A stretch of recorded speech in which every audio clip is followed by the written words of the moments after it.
नमस्कार दोस्तों, स्वागत है आपका अपने YouTube channel learning with NJ views पर। दोस्तों, आज की वीडियो में हम मध्य भारत का इतिहास के जितने भी कठिन स्तर के प्रश्न हैं जो कि एग्ज़ाम में बार बार देखने को मिलते हैं, उन सभी प्रश्नों को इस वीडियो में डिस्कस किया गया है। तो इस वीडियो को पूरा देखें ताकि कोई भी इंपॉर्टेंट क्वेश्चन आपके होने वाले रेलवे एनटीपीसी या ग्रुप डी के एग्ज़ाम में मिस ना होने पाए। तो इस वीडियो को पूरा देखिएगा शुरू से लेकर अंत तक। तो वीडियो को शुरू करते हैं। पहला क्वेश्चन है, अमीर खुसरो जिनका मूल नाम अबुल हसन या मुनिद्दीन अमीर खुसरो था, वह किसके शिष्य थे? तो दोस्तों, वह सूफी संत शेख निज़ामुद्दीन औलिया के शिष्य थे। अमीर खुसरो ऐसे पहले व्यक्ति थे जिन्होंने हिंदी, हिंदवी और फारसी में एक साथ लिखा था।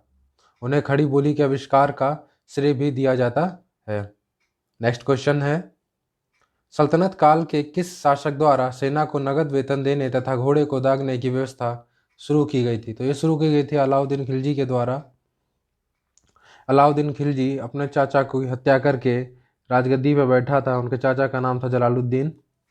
सन 1296 ईस्वी में अलाउद्दीन खिलजी दिल्ली का सुल्तान बना। अलाउद्दीन खिलजी के शासक काल में मूल्य नियंत्रण प्रणाली को दृढ़ता से लागू किया गया। नेक्स्ट क्वेश्चन है, दिल्ली सल्तनत का वास्तविक संस्थापक किसे माना जाता है? तो दिल्ली सल्तनत का वास्तविक संस्थापक इल्तुतमिश को माना जाता है। इल्तुतमिश का कार्यकाल 1211 से लेकर 1236 ईस्वी तक रहा। इल्तुतमिश के द्वारा किस सन में दिल्ली को राजधानी बनाया गया? तो दोस्तों, ये बनाया गया था सन 1211 ईस्वी में। नेक्स्ट क्वेश्चन है, दिल्ली सल्तनत के प्रमुख करों के बारे में बताइए जो विभिन्न शासकों द्वारा लगाए जाते थे। तो दोस्तों, दिल्ली सल्तनत में विभिन्न प्रकार के कर विभिन्न शासकों द्वारा विभिन्न समय पर लगाए गए। तो उसमें से पहला कर था जजिया कर। जजिया कर गैर मुसलमानों पर लगाया जाने वाला कर था। खराज, यह कर गैर मुसलमान किसानों पर लगाया जाने वाला कर था। जक़ात, मुसलमानों से लिया जाने वाला कर। उर्स, मुस्लिम किसानों से लिए जाने वाला कर। नेक्स्ट क्वेश्चन है, पहली नियमित जनगणना के समय भारत के वायसराय कौन थे? तो दोस्तों, ये थे लॉर्ड रिपिन। कब हुई थी? 1881 में। दूसरा क्वेश्चन है, लॉर्ड कर्जन द्वारा बंगाल विभाजन की घोषणा किस तारीख को की गई थी? तो ये की गई थी 20 जुलाई 1905। लॉर्ड कर्जन के द्वारा ही बंगाल विभाजन की घोषणा की गई। नेक्स्ट है, भारत पर पहली बार आक्रमण करने वाले कौन थे? तो दोस्तों, भारत पर पहली बार जिन्होंने आक्रमण किया था वह अरब थे। अरबों ने भारत पर सर्वप्रथम आक्रमण किया था। नेक्स्ट है, सन 1793 में बिहार, बंगाल और उड़ीसा में स्थायी बंदोबस्त यानी जमींदारी बंदोबस्त की व्यवस्था किसके द्वारा लागू की गई? तो ये की गई थी लॉर्ड कॉर्नवालिस के द्वारा। नेक्स्ट है, किस शासक के समय पहली नहर का निर्माण करवाया गया था?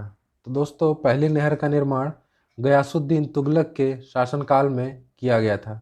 इनका शासनकाल 1320 से लेके 1325 तक था। तो पहली नहर का जो निर्माण हुआ था वो किसके काल में हुआ था?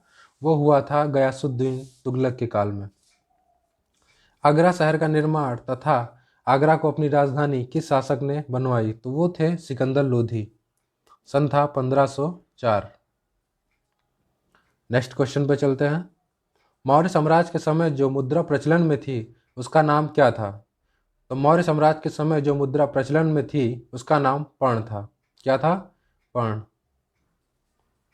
अजमेर स्थित 2.5 दिन का झोपड़ा नामक मस्जिद का निर्माण किस शासक ने करवाया था? तो करवाया था कुतुबुद्दीन ऐबक ने। कुतुबुद्दीन ऐबक को लाक्स बख्श भी कहा जाता था। गुलाम वंश का अंतिम शासक किसे माना जाता है? तो गुलाम वंश का अंतिम शासक समुद्दीन कैमूर्स को माना जाता है। दिल्ली सल्तनत का कौन सा शासक जिसने मुसलमानों को ताजिया निकालने, स्त्रियों को पीरों तथा संतों की मज़ारों पर जाने से मनाही किया था? तो दोस्तों, वह शासक था सिकंदर लोधी। सिकंदर लोधी ने ताजिया निकालने, स्त्रियों को पीरों तथा संतों की मज़ार पर जाने पर प्रतिबंध लगा रखा था। नेक्स्ट है, भारत को बाबर आक्रमण करने का नियंत्रण दिया था, मतलब बाबर को भारत पर आक्रमण करने का नियंत्रण किसने दिया था? तो बाबर को भारत पर आक्रमण करने का निमंत्रण इब्राहिम लोधी के चाचा दौलत खां ने दिया था। तो किसने दिया था? दौलत खां, जो कि इब्राहिम लोधी के चाचा थे। नेक्स्ट है, किस मुस्लिम शासक के द्वारा नालंदा विश्वविद्यालय एवं तक्षशिला विश्वविद्यालय को नष्ट किया गया था? तो ये थे बख्तियार खिलजी। बख्तियार खिलजी के द्वारा नालंदा विश्वविद्यालय एवं तक्षशिला विश्वविद्यालय को नष्ट किया गया था।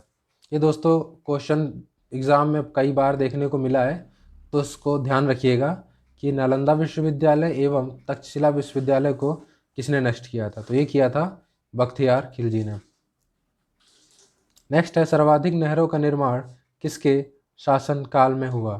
तो ये हुआ था मोहम्मद बिन तुगलक। किसके शासन काल में हुआ था? मोहम्मद बिन तुगलक। इसमें आपको कंफ्यूज नहीं होना है। पहली नहर का जो निर्माण हुआ था वो करवाया था गयासुद्दीन ने, और सर्वाधिक नहरों का निर्माण जो हुआ है वो हुआ है मोहम्मद बिन तुगलक। इन्हें शॉर्ट में MBT भी कहते हैं।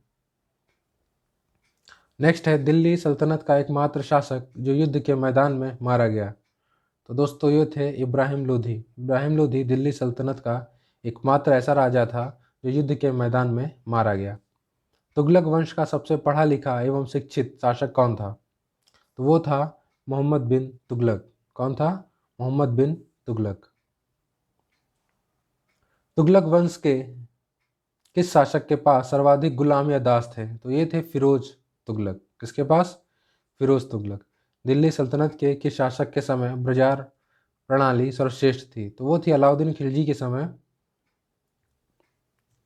इनका शासनकाल 1209 के आसपास था। तो इनके समय क्या था? सबसे ज़्यादा बाजार प्रणाली सर्वश्रेष्ठ थी।